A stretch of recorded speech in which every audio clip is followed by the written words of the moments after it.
Hi, good morning sa inyo. Good afternoon, good evening, good day. Kung nasa parte kayo ng mundo at welcome sa panibagong vlog. At ito yung mga nagdaang araw, si Basti nagkaroon ng sakit. So, paapat na araw na siguro ngayon. Ang problema, siguro pagaling na siya, dito naman pupunta kay Mrs. Mukhang si Mrs. ay inuubo na rin. So, kailangan agapan ng gamot. May gamot tayo dyan. And, ito yung pa-part-time. Kaya mo? Pa-part-time pa kami sa sentro. Hey, morning! So, umagahan na. Thank you, Lord. Pansit Canton. Tara, Basti. Kapal pa rin ng pag, oh. Grabe. Tapos may konting hangin na ngayon.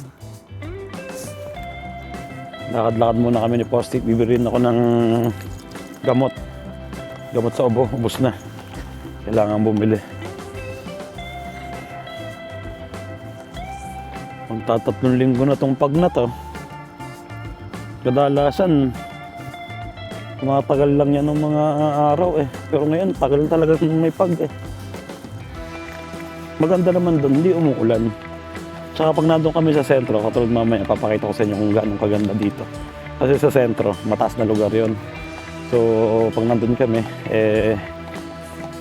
kitang-kita mo yung ganito, yung lugar namin.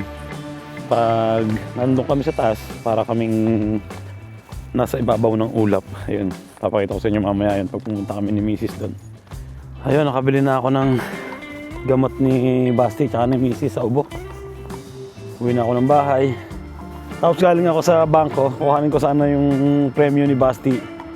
Dahil nga dun sa shoot niya ng mga nagdaang laro niya ng basketball na. Dapat may laro siya ngayon eh, pero hindi namin siya pinaglaro.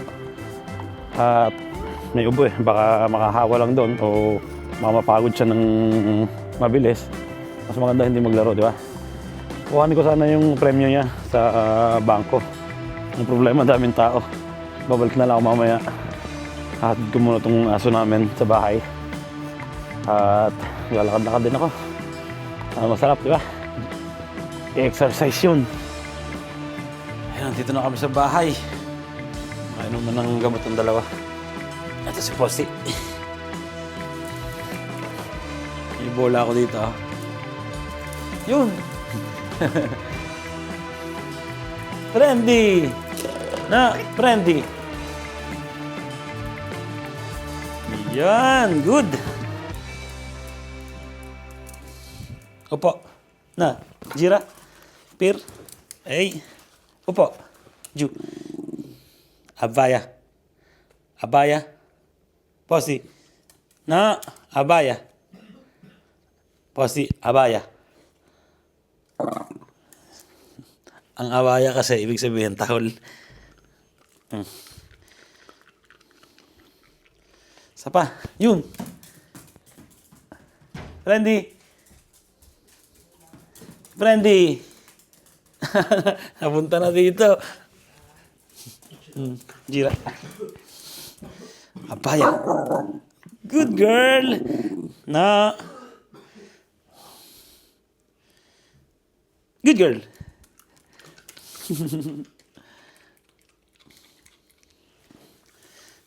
Trabaho na kami ni Mrs. Napipilitan si Mrs. magtrabaho at may sakit. Maaga pa naman. 11:45. Siguro mga 1:00. Tapos na kami. Bilisan lang.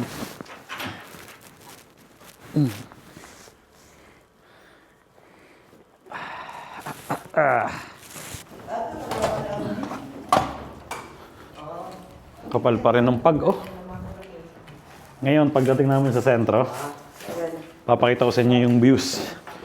Sana, hindi makapal yung pag doon. Pero kadalasan, may araw doon eh, pag mapag dito eh. Kitang-kita mo yung buong lugar namin na parang balot na ano, ng ulap.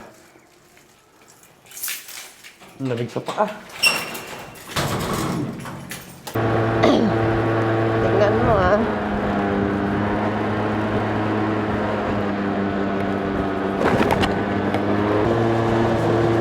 Ito yung sinasabi ko kanina. Napaliwa sa mataas tong parte na to, dito may araw. Dun sa baba, puro pag. Yan o. Kitang-kita mo yung buong ano na may pag. Lugar namin. Ang ganda oh. Parang isang city na nakalubog sa pag na. Oh. Wow. Oh, wala tayong matigilan eh para mapakita ko sa inyo eh. Tigil tayo saglit dito. Ito. Tingnan natin dito. Property ito ha. Ganda oh. Ang daming pag oh. Hindi mo na makita yung lugar namin. Sobrang kapal ng pag. Tumigil lang kami saglit dito para pakita ko sa inyo. Ayan oh. Ayan yung lugar namin. Hindi nyo na makita.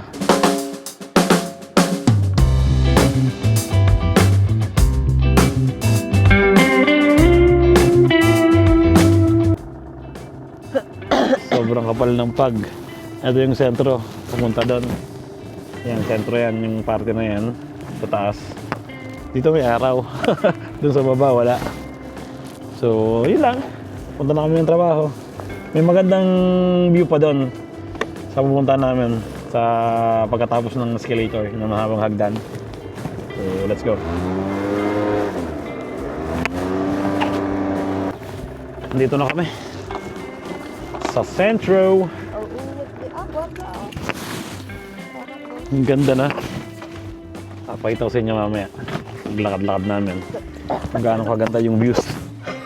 Hindi ako nakapagdala ng camera eh. Pero wala namang problema. Meron naman akong dalang cellphone na maganda mag-picture. So, ang ganda oh. Grabe oh.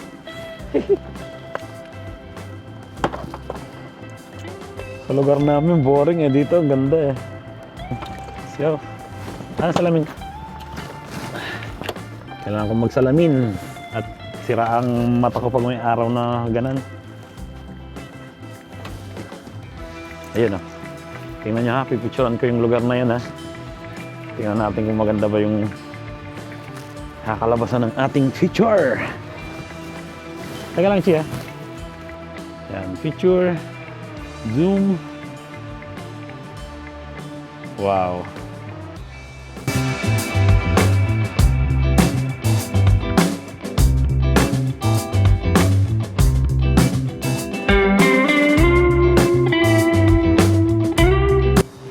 Ayan ha. Lutang na lutang ang ulap po. Alam mo walang ano eh. Walang mga bahayan eh na. Ang sarap pag may dalang camera. Yung pang malayuan, di ba?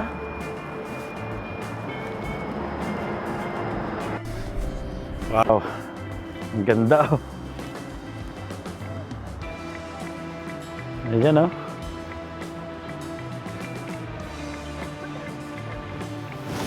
Ulap na ulap, di ba?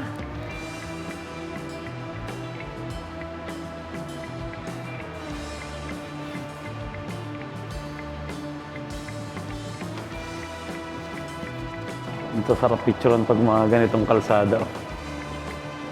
Yeah. Basa yung kalsada. Sabi ni Mrs. baka daw ihi.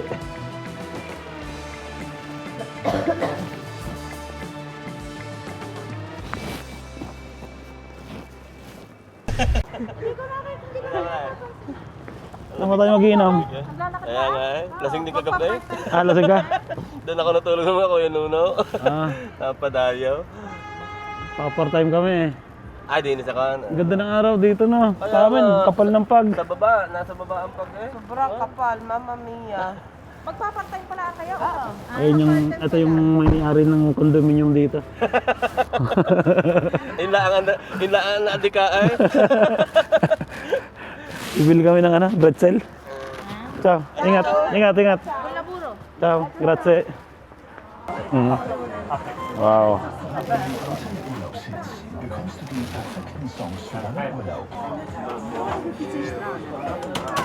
Init pa eh.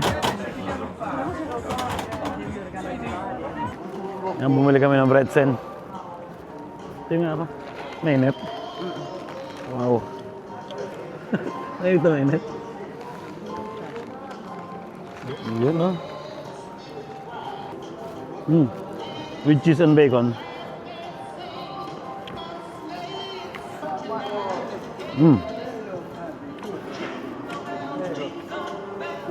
Yun, dito na kami sa trabaho.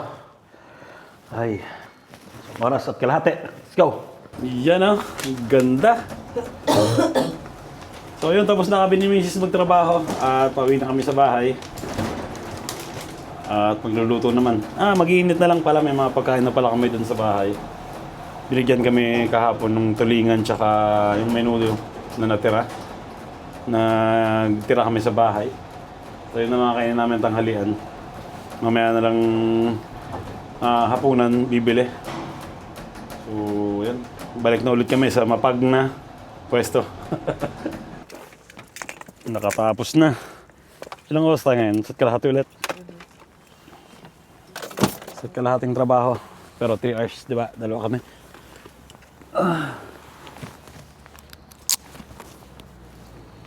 Balik na ulit sa mapag na lugar. Pero madali lang naman pagpabalik. Katulad sinasabi ko palagi, kababaya lahat yung kalsada. Mahirap lang dito pagpapunta. Kasi puro paahon. Saka si Mrs. nakakaramdam na ulit ng lamig. Hindi ko nalak to kanina. Hindi ko nalak, no? Ay, unti-unti na naman dumidilim. Pasok na naman kami sa mapag na lugar namin.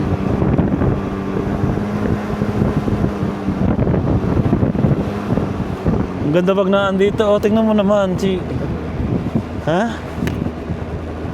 Pang photography eh. Yun, ang dilim na naman ang kalsada. Ha?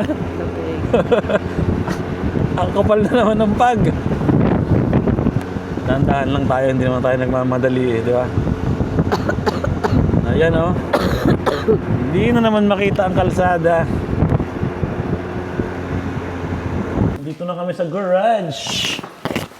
At may hahanapin lang akong saglit na lagay ng ilaw. Saan ang kanon dumaan? Kasi lalagyan ko ng yung star na ilaw sa taas ng Christmas tree namin. Meron kami ditong kabitan ng ilaw. Ang problema, hindi namin makita kung nasaan. So, hanapin ko lang saglit. Si Miss na yung mag-iinit ng mga ulam. Ay, ayun, nakita ko na yung nahanap kong kabitan ng ilaw. Ito. Sa plastic. Tapos, kumuha rin ako ng mga kahoy. Yan. Para makapagsindi dun sa kusina. Mainit yung kusina, di ba? Masarap kumain pag mainit. Nakakuha na ako ng kahoy. Naisip ko, meron nga pala kaming stroller. Ayan o. Hindi ko buhat-buhat ng mabigat, di ba? Nakita ko dun sa garage namin. Meron nga pala kaming ganito. Ang problema, wala akong susi ng garage. Hindi pa nasagot. Asa na, mama?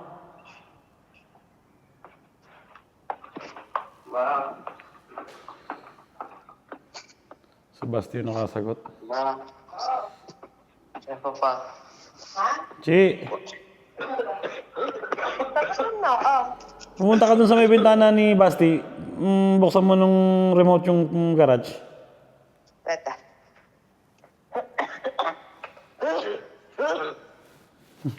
Inuubo.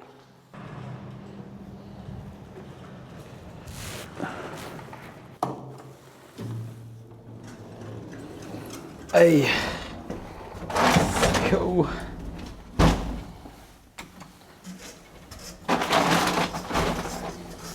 Dahil ko dalang kahoy. Nihinit na ni Mrs. ang mga ulam namin.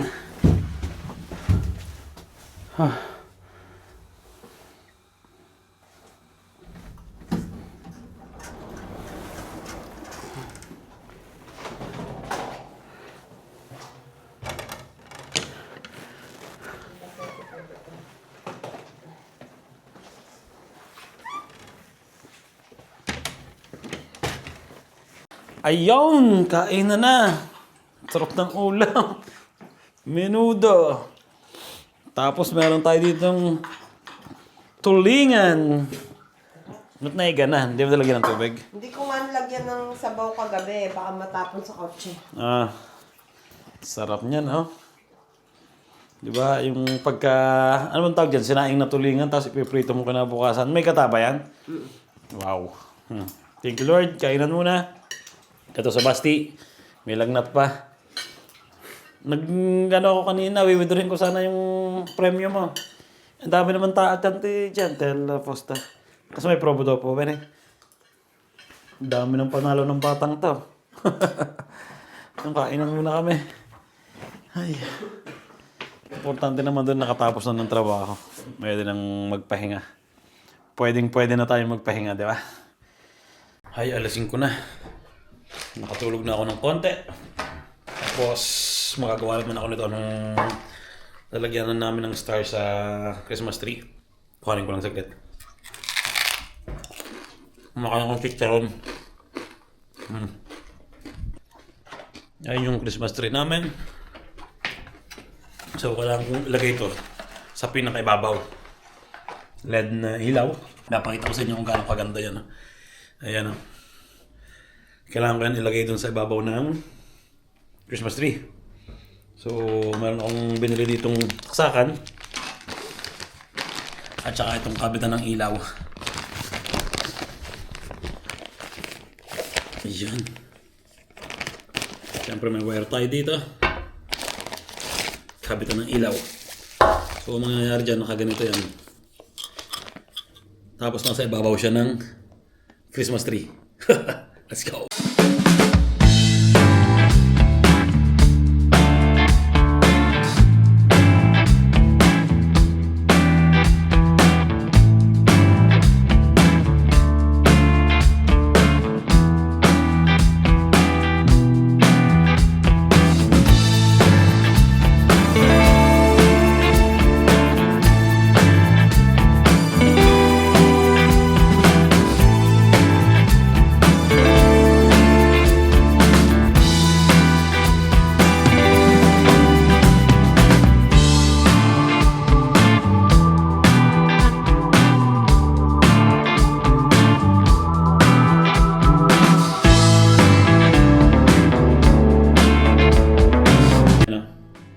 Ito yung nilagay ko sa bar namin eh. Bumili kasi ako ng 4 na ganito sa Amazon, sa online. Tatatlo lang yung nagamit ko. Kaya meron pa akong isang extra. Ayan, okay na yan. Diba? Nakaganyan yan. Tapos, ito dito. Oops, makaraglag pa. Ayaw. Yan.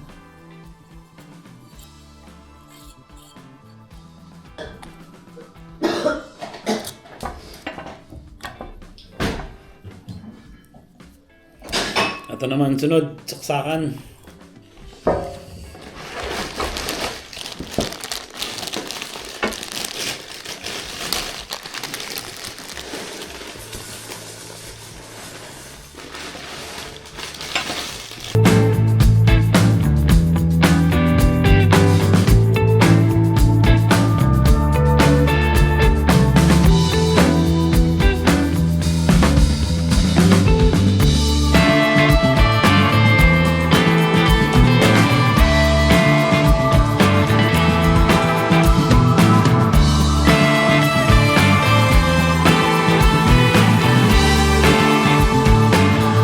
Ready na.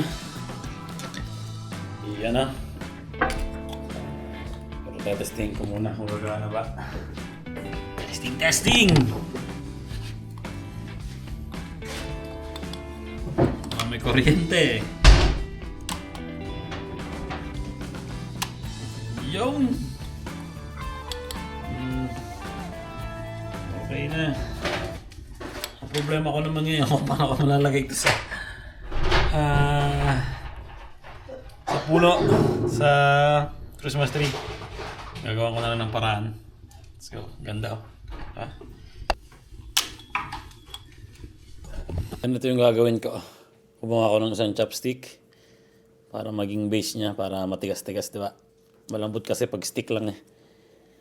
Yan oh, at least ang chopstick matibay, di ba? Ang patong lang natin dyan. Tapos babalutan ko siya ng electric tape para kulay itim. Para pag nandun sa Christmas tree, hindi masyadong halata, di ba? Kulay itim. Yun.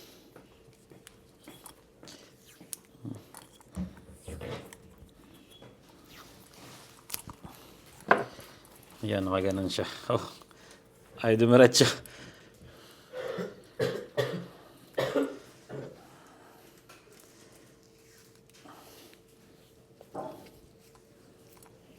Yan, subukan ko na ikabit doon sa Christmas tree. Let's go.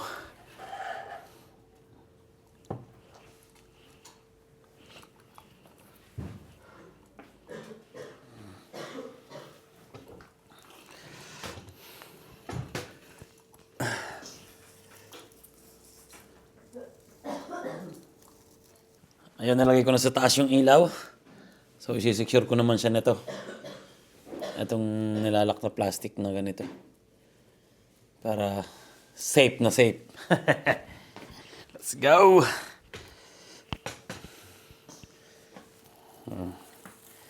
Ganda, di ba? Habol pa eh. Habol pa sa Christmas, di ba? Saktong-sakto pa. Anong orong petsa pa lang ngayon? Yun. Yun. Yan. Okay na. Gagawin na lang namin ngayon ay kung paano naman itatago yung wire sa loob ng mga sanga-sanga. Ha? Sa likod. Boom! Patay mo na to. Ano? Ganda. Spanish wala.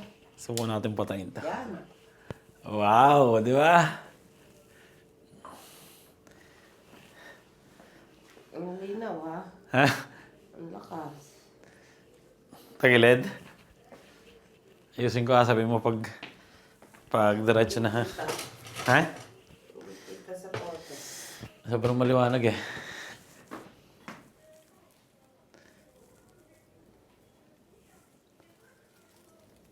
Ayos na. Okay na siguro. Baka masira lang pag napersa. Pero papalala mo pag tinanggal natin, nilagyan ko siya ng pang-igpit na yung plastic. Ganda na oh. Ayan ang aming Christmas tree.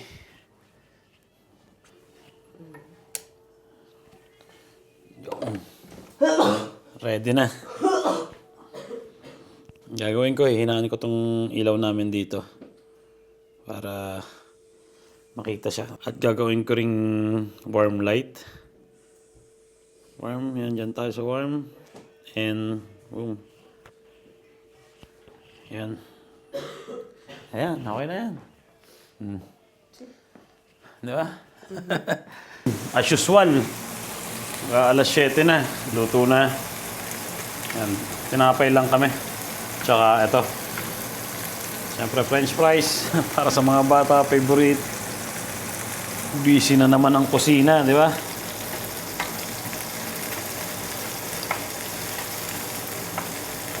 Yun, kain na naman. Nagawa kami ng tinapay na may truffle sa ibabaw. Ito, tinapay na may taba ng baboy. Tingnan nyo naman kung paano magmantika yan. So, kain na hapunan. Dito ko na rin siguro tatapusin ang vlog namin ngayong araw na to. Sana nag-enjoy kayo. So, kain na hapunan. Siyempre, prepare ng mga pantrabaho para bukas. Hindi ko lang papasok ba bukas ng trabaho? Ako? Trabaho pala si Miss bukas. So, ayun. Thank you, Lord. And salamat sa suporta. Ingat palagi. At God bless. Ciao.